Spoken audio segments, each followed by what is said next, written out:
करदा ताकि special thanks चवणो पवंदो तस्नीम जे तव्हां ॾाढी महिनत थी करे पहिरीं क्लास में हिकु जलेबी थी ॿी क्लास में जलेबी थी ये कहना ना पड़े आप लोगों को, ये रहो तारीख खाली है तो आप वहाँ पीछे ज़्यादा अच्छा समझ में आता है क्या आपको?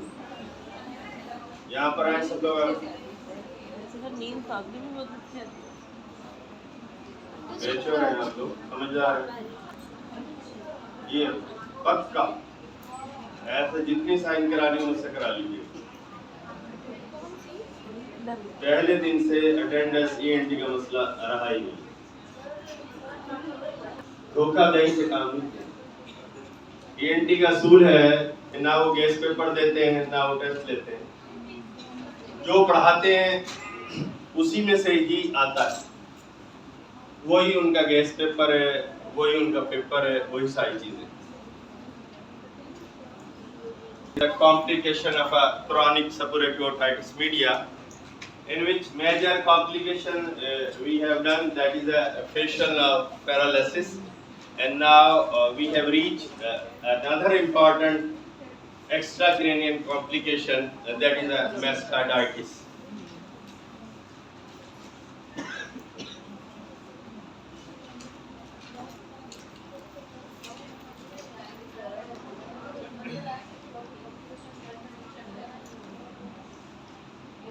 So you know that is a very important complications, and most of the time this complication can occur. Mastoiditis, if you go definitionally, that it is a inflammation of the bony septa. It is a inflammation of the bony septa and the ASL, that is called mastoiditis. It's very simple. And you know, when there is a bony involvement, the infection is a serious nature. So when this happens, when there is an infection and when it is cross the mucosal lining and involve the bone, that same phenomena is applied to here, mastoiditis. When there is a infection, chronic suppurative otitis media, what happened? The inflammation beyond the mucosal lining, and they involve the mastoid area and the bony septa and the bony hair cell, that cause mastoiditis. That cause mastoiditis. You know, there is a certain phenomena. For example, this one is the area of mastoid. When the infection takes place in that area, and there is a trabecular pattern is there, and air cell is there, they are all reabsorbed, and the cavity is formed. And the cavity is day by day filled with pus.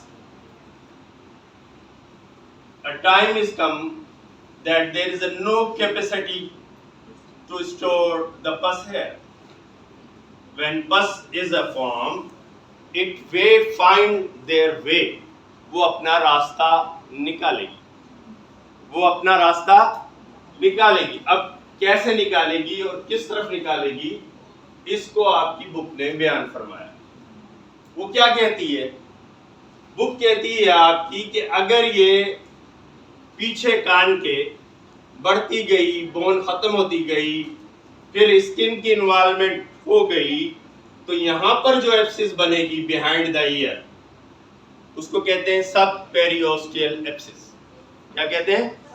सब पेरिओस्टियल abscess.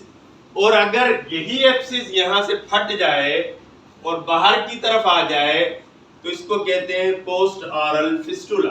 क्या कहते हैं? Post oral fistula. तो पहला रास्ता पस ने अपना निकाला ये, लेकिन फॉर एग्जाम्पल यहाँ पर नहीं निकाल पाई, तो क्या किया कि जब ये मेस्टाइड एरिया इन्वॉल्व हुआ, तो यहाँ पर एक्सटर्नल ऑडिटरी कैनाल है, इसके दरमियान एक पोस्टीरियर मिएटल वॉल है। क्या है?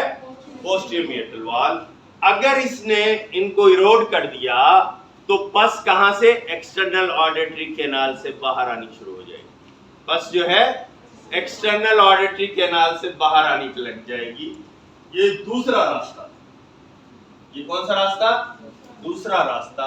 आपने देखा होगा कि बच्चों के कान जो है वो बहने लग जाते बहुत ज्यादा फ्रीक्वेंटली, तो थोड़ी देर में साफ करते हैं फिर भर जाता है थोड़ी देर में।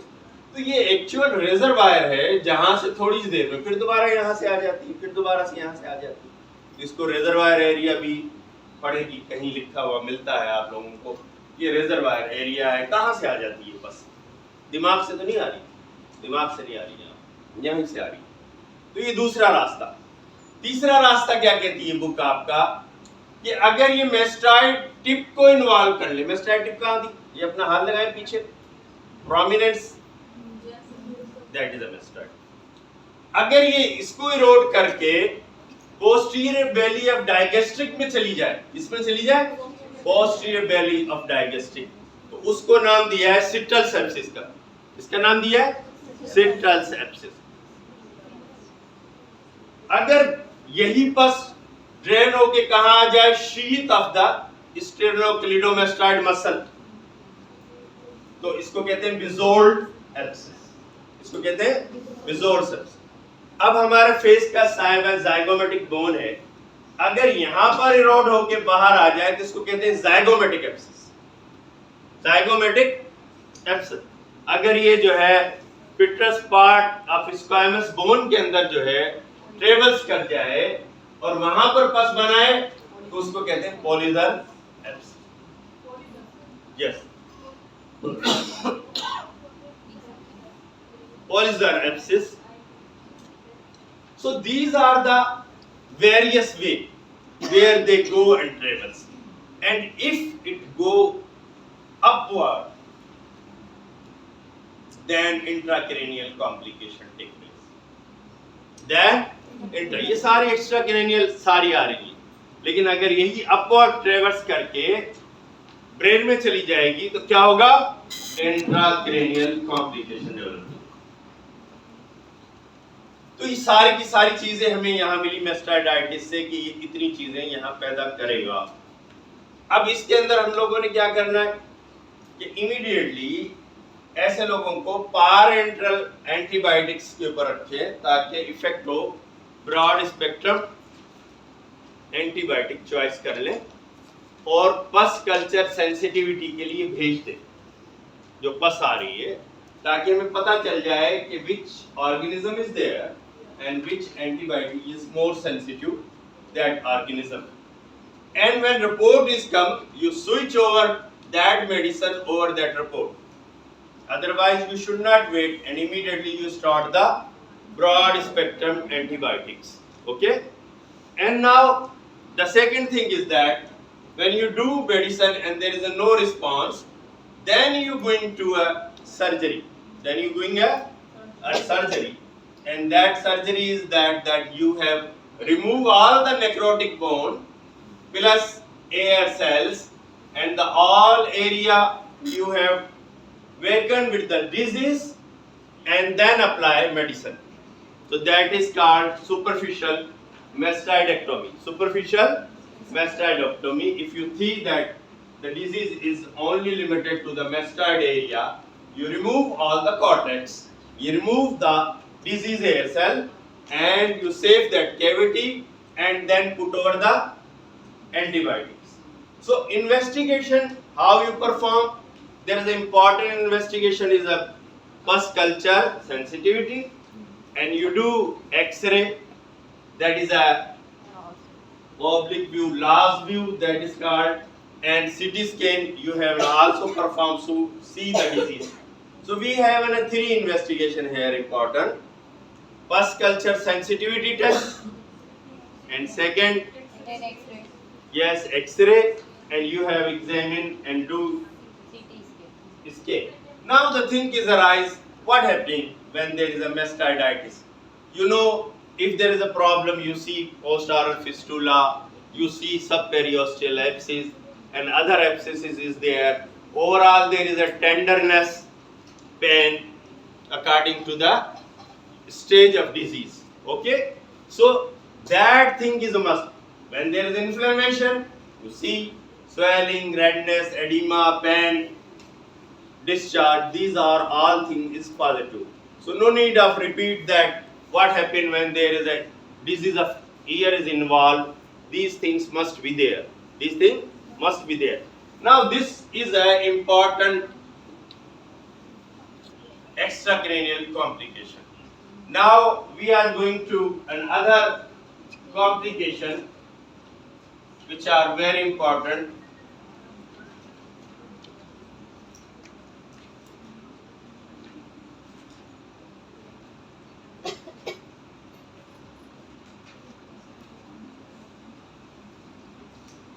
That is a cerebral and otogenic abscess.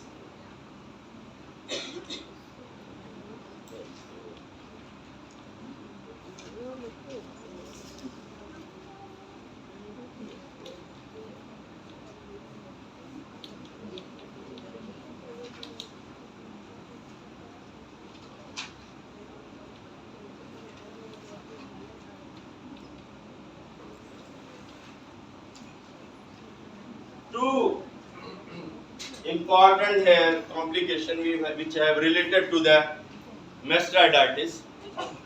When it is not treated and going upward, then there is a complication is occur. That is a brain abscess. That is a brain abscess. In brain abscess, we have two type of abscess. That is a cerebellum and temporal lobe abscess. Cerebellum and temporal lobe abscess. When abscesses are formed in the substance of the brain, that is called a brain abscess. So we have two varieties of a brain abscess there. Number one is the cerebellum and number second is the temporal lobe. So now the question is arise here again. Which abscess is a more common abscess? Cerebral, cerebellum, temporal, subdural, extradural. Which you have not tick? Ji, row number one.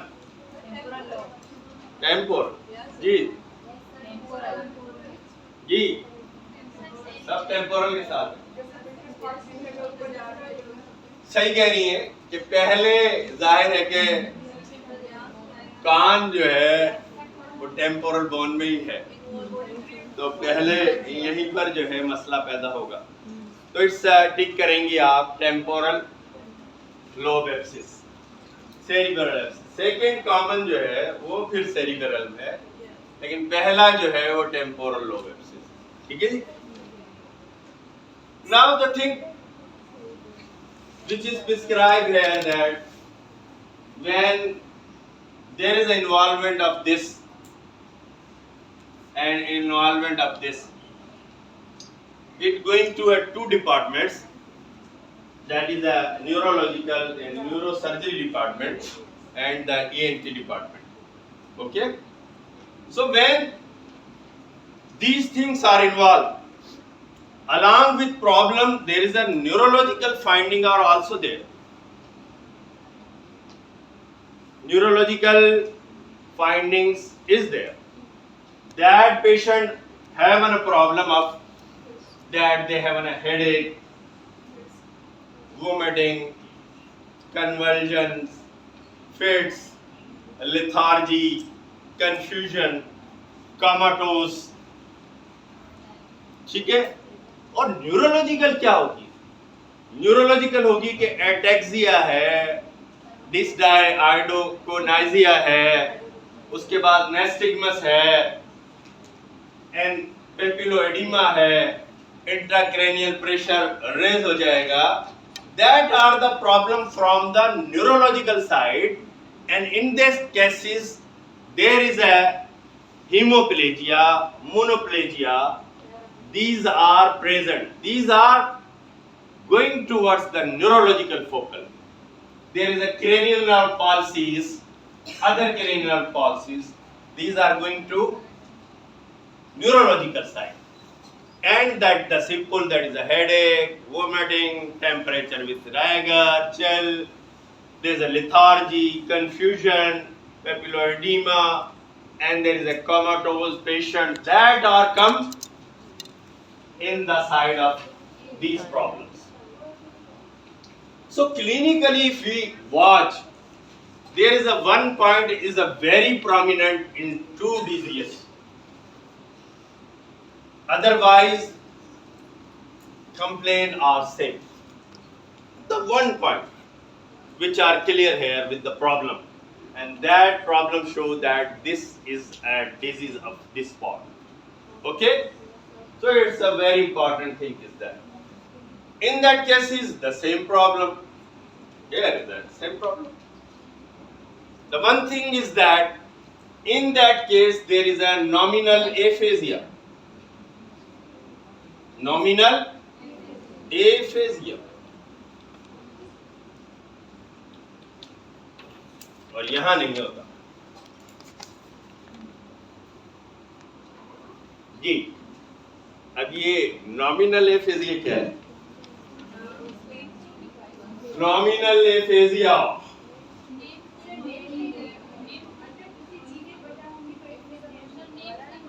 मसलन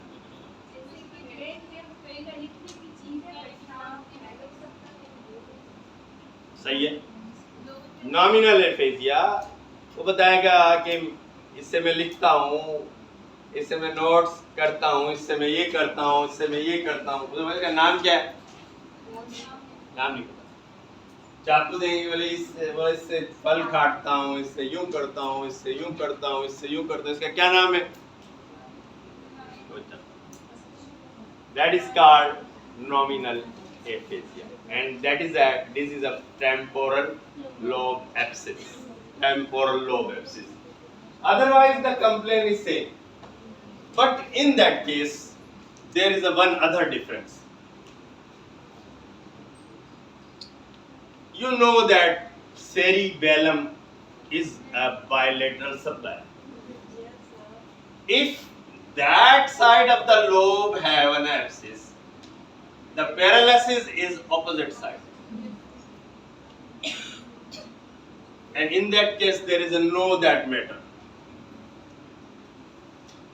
That is also one other different point which can help you clinically on the ground whether that have a cerebellum or the temporal lobe abscess. The other key investigation is here MRI, CT scan,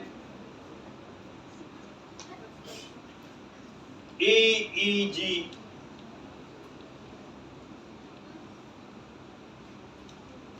and that CSF, that have an important investigations here that give a finding whether it is cerebellum lobe abscess, temporal. Easily you can differentiate with the help of CT scan, MRI, and if there is a problem with EEG, electroencephalogram, and when there is a raised intracranial pressure, so you have examined CSF. Okay, so these three have an important investigation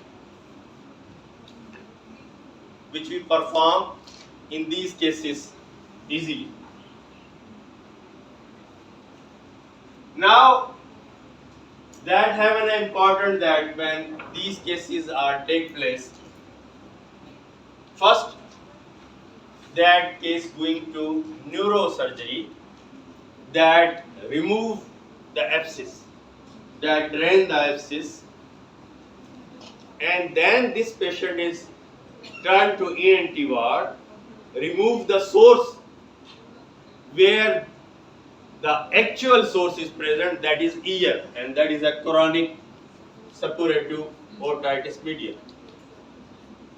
And then we treat that case whether this complication is due to cholesteatoma or other disease which have a bony involvement, necrotic, and infection is reached there. So that we have removed, then this patient is covered. Otherwise, if one thing is removed neurosurgical and you have not attended ENT ward, the source is again there and that again happening. Same problem. So these are the life-threatening. If you delay, death can take place because you know that symptom that patient is a headache, confusion, lethargy, convulsions, fits, comatose, and then death. Then there is a death. So each and everything is not an easy task. That's something कहानी तो बहता है, कहानी तो बहता है. तो किसी वक्त भी कोई बड़ा प्रॉब्लम इन चीजों से पैदा हो सकता है.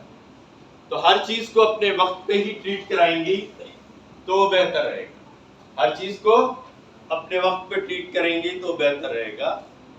इसी में जो लास्ट कॉम्प्लिकेशन है जो कि अहम है और जिसका नंबर आता है सेकंड और थर्ड पे, उसका नाम है मेनिंजाइटिस. क्या है? Meningitis.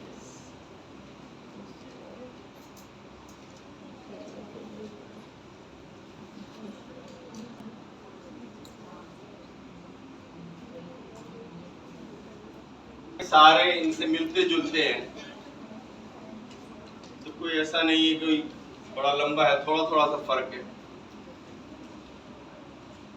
Inflammation of the meninges of brain.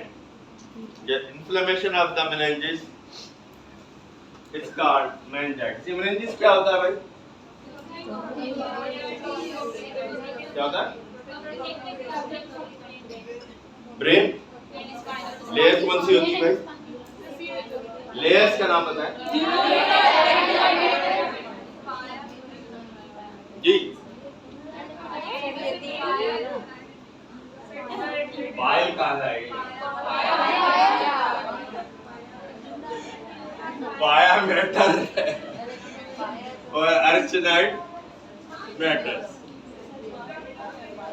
इन दो लेयर्स की और सीएसएफ की जब इन्फ्लेमेशन हो जाए तो क्या होता है? ठीक है जी. ये कहाँ होता है CSF? Very good, very good, शाबाश. इस स्पेस में होता है. याद रखना, थोड़ा सा टॉपिक आगे चेंज हो रहा है यहाँ. सबरकनाइड और पाया यहाँ के दरमियान होता है मेनिंजाइटिस. तो इन्फ्लेमेशन तो आपको जब डिस लग जाए तो आप समझ जाएंगी कि इन्फ्लेमेशन हो गई.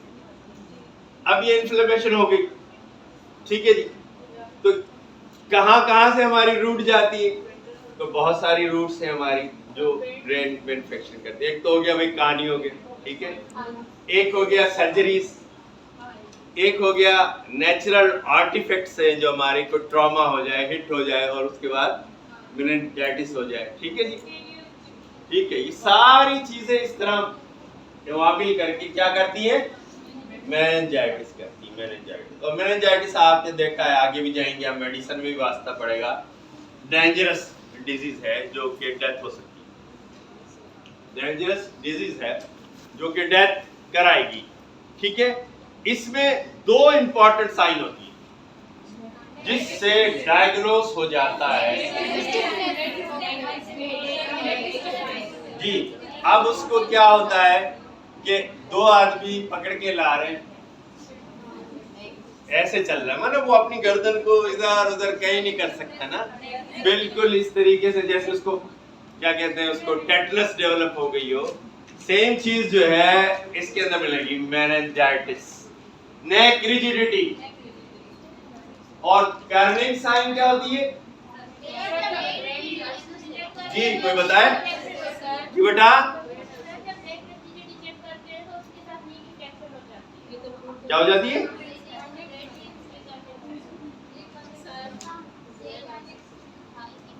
पेशेंट उसको बाएं पोजीशन में होगा तो हम उसकी लेग और जो थाई उसको नी और जॉइंट में उसको फ्लेक्स करवा के फिर नी जॉइंट में जब एक्सटेंड करवाएंगे तो उसको स्लाइट पेन या रिजिडिटी महसूस होगी. सही कह रही हैं. ये पेशेंट को आप लिटा देंगी, उसके बाद घुटने को बेंड करेंगी और फिर उसको अपवर्ड करेंगी तो उनके जो काफ मसल है उसमें पेनफुल स्पाज्म होगा. ठीक है. तो इसको कहते हैं नेक रिजिडिटी और कर्निंग साइन। मेनिंजाइटिस की ये हाईली साइन है, अदरवाइज तो वही सारी चीजें होंगी कि कंफ्यूजन, हेडेक, लेथार्जी, कंफ्यूज, कमाटोज, बेहोश होगा, फिट्स, ये सब होंगे। लेकिन यहाँ डिफरेंट जो आपको मिल रही है बातें चंचल, वो इस वजह से मिल रही है कि ये हमने कैसे इन केसों को डायग्नोस करना, ठीक है जी। तो ये चीजें हमें यहाँ पर मिलेंगी मेनिंजाइटिस के अंदर। बाकी सारी चीजें वही होंगी जो दूसरों के अंदर होती है, कोई इतना वो नहीं है कि भाई इसके अंदर कोई वो। अब सवाल ये पैदा होता है कि इसके अंदर हम लोग जो है सबसे अहम पहले नंबर पर जो इन्वेस्टिगेशन है वो है CSF culture sensitivity report. CSF culture कराएंगे और पहले ब्रॉड स्पेक्ट्रम पर रखेंगे, ऐसी ब्रॉड स्पेक्ट्रम जो ब्लड ब्रेन बैरियर को क्रॉस करती हो।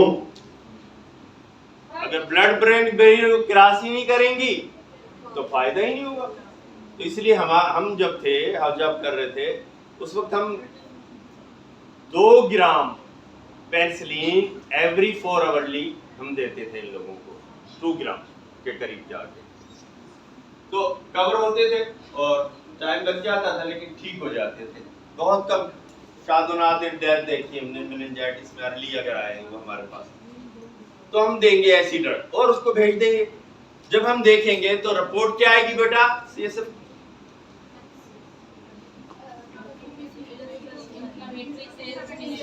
बैक्टीरियल मेनिंजाइटिस की बैक्टीरिया जो होंगे ना, वही बैक्टीरिया होंगे जो CSF करा क्रोनिक सेबोरेटिव ओटाइटिस मीडिया वाले ही होंगे ना। अलग से कोई बैक्टीरिया नहीं है ना इसका जो बताया हो कि ये बैक्टीरिया मेनिंजाइटिस करता है, ऐसा तो नहीं बताया।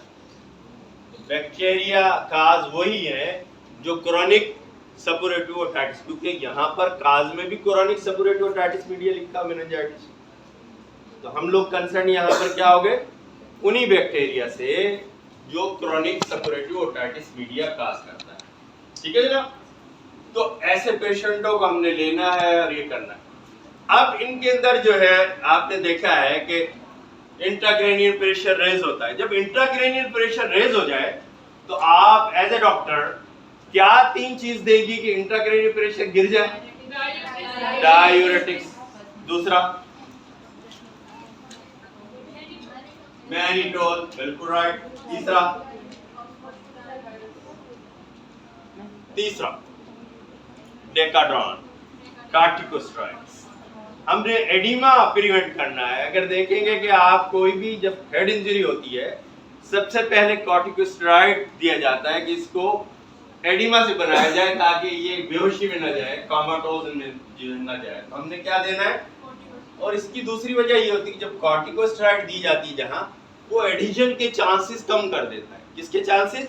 एडिशन के चांसेस कम। ऐसे लोग जो हमारे पास सुसाइड करके आते हैं, मसलन कास्टिक सोडा पी लिया या जो दवा होती है जो फसल में स्प्रे करते हैं पी के आ जाते हैं, तो स्टोमक को अच्छी तरह वॉश करने के बाद पहला काम ये किया जाता है कि एनजी ट्यूब पास करके कॉर्टिकोस्टेरॉइड दिया जाए और एंटासिड दिया जाए ताकि इसोफेगस की एडिशन को रोका जाए। तो यहाँ कॉर्टिकोस्टेरॉइड का भी यही रोल है कि एडिमा प्रिवेंट करेगा और एडिशन को प्रिवेंट करेगा और जो है बेहोशी को कोमाटोज में जाने से प्रिवेंट करेगा। तो इन्वेस्टिगेशन में यहाँ इसीलिए याद रखिएगा कि जब आप हेडिंग पढ़ें अपने MCQ तो उस पे जरा ज्यादा जोर दीजिएगा।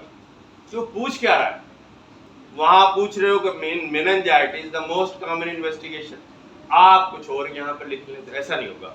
आप पहले अपने सिनेरियो को पढ़ेंगी और उसी सिनेरियो में 3-4 क्वेश्चन जो दिए उसमें से जाहिर एक जवाब है सिंगल बेस्ट, तो वो आपने टिक करना है, उसको टिक कर लेना है। अब फ्यू पॉइंट्स कुछ वर्ड्स के लिए, उसके बाद इसको एंड कर लेते हैं।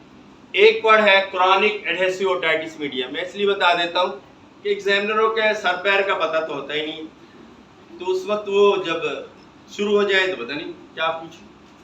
तो कुछ चंद चीजें अगर 2-2 लफ्जों की है तो 2-2 लफ्जों पे ही हमें इतना तो आए कि वो कहे कि हाँ इनको आगाही है इससे कि क्या होता है। तो chronic adhesive otitis media, chronic adhesive otitis media, as name suggests, there is a adhesion in the middle ear.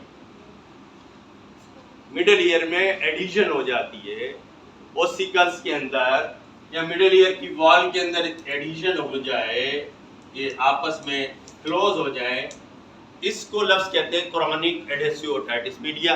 ये बैक्टीरियल भी हो सकता है और नॉन बैक्टीरियल भी हो सकता है, यानी नॉन सपुरेटिव भी हो सकता है और सपुरेटिव भी हो सकता है। ठीक है जनाब, तो इसकी ट्रीटमेंट है टेम्पेनोटोमी। और प्रॉब्लम क्या होगा? Conductive deafness. सीधी सी बात है कि ये जाहिर साउंड ही नहीं जाने देगा, तो कंडक्टिव डेफनेस हो जाएगा। टेम्पेनोटोमी सर्जिकल ट्रीटमेंट होगी और दूसरा क्या होगा? साइलेस्टिक शीट इसमें डाल देंगे। क्या डालेंगे? जैसे नाक के ऑपरेशन में स्टंट लगाते हैं ना, नाक के अंदर शीट लगाते हैं एडिशन को रोकने के लिए, तो यहाँ टेम्पेनोटोमी करके जो स्ट्रक्चर है रिमूव करके शीट लगा देंगे, टेम्पेनोटोमी। तो ये इसकी ट्रीटमेंट होगी। तो ये लफ्ज हो गया क्रॉनिक एडहेसिव ओटाइटिस मीडिया। अब है sigmoid sinus thrombosis. Sigmoid sinus, इस वर्ड में इसका जवाब मौजूद है। सिग्माइड साइनस थ्रोम्बस, साइनस का थ्रोम्बस, सिग्माइड साइनस का थ्रोम्बस। यानी सिग्माइड साइनस जो है, इसकी वॉल जब इन्फ्लेमेशन हो जाए और वहां थ्रोम्बस बन जाए, उसको क्या कहते हैं? Sigmoid sinus thrombus. अब ये सिग्माइड साइनस थ्रोम्बस तो बन गया, और अगर ये इन्फेक्टेड हो गया और ये डिसलॉज होके बॉडी में चला गया तो क्या होगा? मल्टीपल स्ट्रक्चर्स को इन्वॉल्व कर लेगा, मल्टीपल स्ट्रक्चर्स को इन्वॉल्व कर लेगा। ठीक है, तो फिर क्या होगा कि ऐसे लोगों को फीवर विथ चिल या राइगर डेली हुआ करेगा, डेली हुआ करेगा। और जहां अगर बड़ा लॉन्च होगा थ्रोम्बस, आपने उसको जो है रिमूव करना है सर्जिकली। सर्जिकली जब मेस्टाइड सर्जरी कर रहे होंगे तो इस थ्रोम्बस को भी रिमूव करना। In my whole life I think seen one case only thrombus. ठीक है जी, ऐसे लोगों को आपने क्या करना है? जाहिर है कि ब्रॉड स्पेक्ट्रम एंटीबायोटिक देंगी, ठीक है, और एंटी कोगुलेंट थेरेपी करेंगी ताकि ये डिसलॉज ना हो मल्टीपल, अगर कहीं गया है तो वो डिसॉल्व हो जाए, वो डिसॉल्व। ये हो गया सिग्माइड साइनस थ्रोम्बोसिस। ठीक है जी, और लास्ट मेरे ख्याल बुक कहती है आपकी ओटाइटिक हाइड्रोसेफेलस। ओटाइटिक हाइड्रोसेफेलस बहुत आसान। मसलन जो पहले मैंने बात की थी आपसे कि सीएसएफ कहाँ बनता है, मैंने कहा था कि आगे सब अरकनाइड स्पेस। ये कहते हैं कि सब अरकनाइड स्पेस में ये ज्यादा बनना शुरू हो जाता है या इसकी एब्जॉर्प्शन कम हो जाती है। ये कंडीशन जो बीमारी पैदा कर रही है उसको कहते हैं otitic hydrocephalus. Otitic hydrocephalus, otitic hydrocephalus. इन लोगों में इंट्राक्रैनियल प्रेशर रेज हो जाएगा, पेपिलोएडिमा जो है डेवलप हो जाएगा, और इन लोगों को आपने देखा है कि कैसे सही करना है। 3 चीजें आपने पहले ही बता दी, सर हम मैनिटोल देंगे, हम डायूरेटिक्स देंगे, हम कॉर्टिकोस्टेरॉइड्स देंगे, तो ओटाइटिक हाइड्रोसेफेलस ठीक हो जाएगा। लेकिन अगर ये देख रहे हैं कि इसके देने से हमें रिस्पांस नहीं मिल रहा, तो फिर हम एक ऑपरेशन करेंगे, उसको कहते हैं वेंट्रिकुलो पेरिटोनियल शंट ऑपरेशन। ठीक है जी, ये ऑपरेशन का नाम याद करना है। ठीक है, क्या कहते हैं? वेंट्रिकुलो पेरिटोनियल शंट ऑपरेशन। ये आप जब न्यूरोलॉजिकल वार्ड लगेगा तो शंट बड़ी तेजी से देखेंगे कि वहाँ इधर से लगा के इधर लगा दिया उन्होंने, इधर से लगा के इधर लगा दिया, तो शंट वहाँ पर ज्यादा आपको देखने को मिलेंगे बजाय किसी और वार्ड में न्यूरोलॉजिकली जो है शंट बहुत मिलते हैं। तो ये आप हमने आज जो है काम, इसमें कोई और चीज रही क्या? मिडिल ईयर के साथ और इनर ईयर के साथ जाऊंगा। जब से एंटीबायोटिक्स हर काम में हम थोड़ी सी में एंटीबायोटिक देने के माहिर हो गए, तो इसकी डेफिनेशन आपको पता होना चाहिए। ये महीनों सालों एसिम्प्टोमेटिकली रहती है, एक्सीडेंटली ट्रेस होती है। तो इसको कहते हैं कि abscess in between the dura and the bone is called extra ड्यूरल abscess. Extra ड्यूरल abscess, ठीक है। और जाहिर एब्सिस है तो उसको ड्रेन करना ही इलाज, और उसके बाद एंटीबायोटिक देंगे, ठीक है। कहते हैं कि इन लोगों को पोस्टीरियर पार्ट जो होता है क्रेनियल फोसा का, उनके अंदर जो है पेन होता है, ठीक है जी, ऑक्सीपिटल। इसीलिए देखा कि ऑक्सीपिटल बज़ाहिर क्या होता है, बहुत से लोग जब गिरते हैं ऐसे और ये हिट हो जाए तो ब्लाइंडनेस होती है। क्या होती है? ब्लाइंडनेस होती है। तो बड़ा डेंजरस होता है कि स्लिपरी उस पर पैर निकल जाए, ये हो जाए। और बुढ़ापे में तो हिप बोन गई ना, फिर जो है बूढ़े बेचारे, इसलिए कहते हैं कि थोड़ा सा ख्याल करें वहाँ स्लिपरी टाइल्स ना लगाएं, जहाँ वॉशरूम वगैरह हो तो खुरदरे टाइल होनी चाहिए, क्योंकि बुढ़ापे में ना तो बोन जुड़ती है और ना हमारी हिम्मत होती है कि हम इतनी खिदमत माँ बाप की कर सके, क्योंकि माँ बाप की खिदमत ज़्यादा होती है। तो वो कहता है कि मुझे याद आ गया, कहने लगे कि बाप और बेटा, जब बाप ने पहली दफ़ा बेटे को उठाया, बड़ा हो गया गोद में, तो वहाँ पर आके कोई चीज़ आके बैठ गई तार पे, तो उसने कहा तोता, फिर थोड़ी देर पे मतलब खूब बताया उसने। जब वो बड़ा हो गया और बाप बेचारा बूढ़ा हो गया, तो उसने बच्चे से पूछा, जी क्या कहा आपने? उसने कहा, कहने लगे कि आपने क्या कहा? उसने कहा, मैं आपको कितनी दफ़ा बताया है, जब मैं बार बार बताऊंगा कि आपको एक दफ़ा बात समझ में ही नहीं आती आप। तो बाप ने उसको वक्त याद कराया कि जब तू छोटा था तो तूने 100 दफ़ा पूछा, तो मैंने 100 दफ़ा बताया कि ये परिंदा है, तू 2 दफ़ा बताने में परेशान हो गया। तो अल्लाह हमें आजमाइश में न डाले, क्योंकि हम आजमाइश के काबिल हैं नहीं, और वो माशाल्लाह अपने पैरों पे ही हंसते बसते चले जाएं तो बहुत अच्छा है, वरना आजकल जज्बे हफ्ते में दिनों में बहुत जल्द ख़त्म हो जाते हैं संभालने वाले, ठीक है जी। तो यहाँ लेते हैं एक ब्रेक, नहीं एक रह गया मेरे ख्याल। सब ड्यूरल जो है ये डेंजरस है, सब ड्यूरल जो है ये डेंजरस है। ये किस में होती है कि सब ड्यूरल जो स्पेस होती है उसके अंदर जो एब्सिस बन जाए तो उसको क्या कहते हैं? सब ड्यूरल एब्सिस कहते हैं। सब ड्यूरल एब्सिस, सब ड्यूरल स्पेस में एब्सिस फॉर्म होगी तो सब ड्यूरल स्पेस में उसको कहते हैं। इसके अंदर भी वही चीजें आएगी, हेडेक होगा, वोमिटिंग हो सकती है, कन्वर्जन हो सकती है, सारी चीजें हो सकती है, लेकिन ये डेंजरस है, ये बहुत डेंजरस है। मतलब अगर आपने इसको नहीं संभाला तो प्रोग्नोसिस भी पुअर है, प्रोग्नोसिस पुअर है सर, लिखा है ना, इसीलिए तो इसीलिए इन चीजों को जल्दी संभालना है फौरन। और सहारे के तौर पे इन सबकी चीजें जो है हमारे पास अब जो करंट आई है वो है MRI और CT स्कैन। फौरन पता चल जाता है कि कहाँ की एब्सिस है, किस लोब की एब्सिस है, क्या मैयर लेने, कहाँ भेजना है, किस जगह भेजना है। तो ये फ्यू वर्ड्स है, ये जरूर याद कर ले। बाद का शुरू होता है, अच्छा जी एक्स्ट्रा ड्यूरल एब्सिस बताओ, अच्छा जी सब ड्यूरल एब्सिस बताओ, अच्छा जी सेरिब्रल एब्सिस बताओ, अच्छा जी टेम्पोरल लोब एब्सिस। फिर बाद जब शुरू हो जाता है तो एब्सिस की तरफ आएगा, और अगर जो है वो टॉमी की तरफ आ गया तो फिर टॉमी में चला जाएगा। तो बहुत सारी बातें रिलेटेड टू टॉपिक्स खुल जाए। पेट्रोसाइटिस सिंपल है कि पेट्रोसाइटिस एक बोन है, उसकी जब इन्फ्लेमेशन होगी तो उसको पेट्रोसाइटिस कहते हैं, ठीक है जनाब।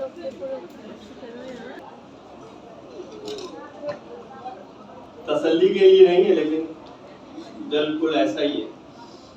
यहाँ मजबूत से मजबूत लोहा टूट जाता है, यहाँ मजबूत से मजबूत लोहा टूट जाता है, कई झूठे इकट्ठे हों तो सच टूट जाता है। अभी खत्म नहीं हुआ। यहाँ मजबूत से मजबूत लोहा टूट जाता है, कई झूठे इकट्ठे हो जाएं तो सच टूट जाता है। तसल्ली देने वाले तसल्ली देते रहते हैं, तसल्ली देने वाले तसल्ली देते रहते हैं, मगर वो क्या करें जिसका भरोसा टूट जाता है। अब बता तो फोर्थ ईयर का हमने भरोसा टूटने नहीं दिया और माशाल्लाह उनका काम अच्छा रहा।